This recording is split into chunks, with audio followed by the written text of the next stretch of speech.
పొట్టకూటి కోసం పొరుగు రాష్ట్రానికి వచ్చారు. పొద్దంతా పని చేసుకుని సాయంత్రానికి ఇంటికి వెళ్తున్న క్రమంలో మృత్యువు దారికాచి కానరాని లోకాలకు తీసుకెళ్లింది.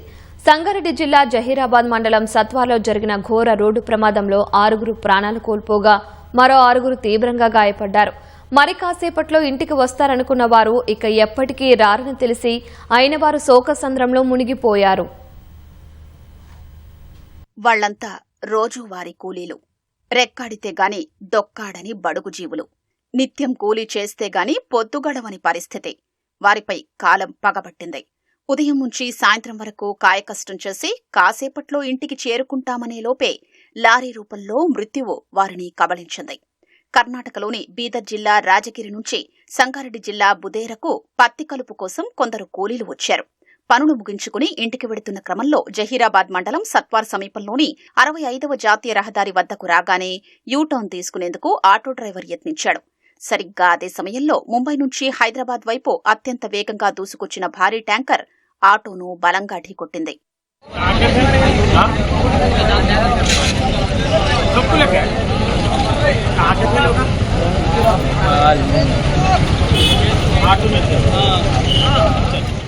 ప్రమాద తీవ్రతకు ఆటో నుజ్జునుజ్జు కాగా కూలీలంతా రోడ్డుపై చెల్లాచెదురుగా పడిపోయారు. అయిన వారి ఆర్తనాదాలతో ఆ ప్రాంతంలో విషాద ఛాయలు అలుముకున్నాయి. ఘటనా స్థలంలోనే 2 మహిళలు చనిపోగా స్థానికులు క్షతగాత్రుల్ని జహీరాబాద్ ఆసుపత్రికి తరలించారు. అక్కడ చికిత్స పొందుతూ పరిస్థితి విషమించి మరో 3 ప్రాణాలు విడిచారు. మెరుగైన వైద్యం కోసం బీదర్ ప్రభుత్వాసుపత్రికి తరలించగా మరో మహిళ చికిత్స పొందుతూ కన్నుమూసింది.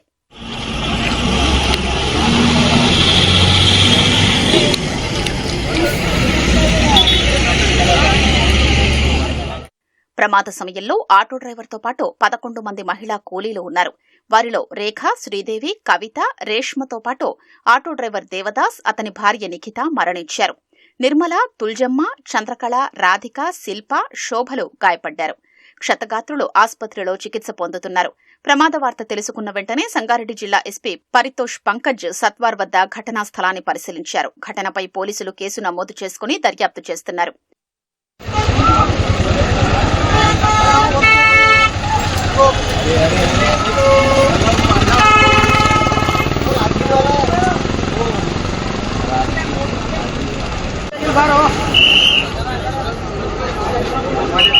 జహీరాబాద్ నియోజకవర్గం కోహీర్ మండలంలో మరో రోడ్డు ప్రమాదం జరిగింది.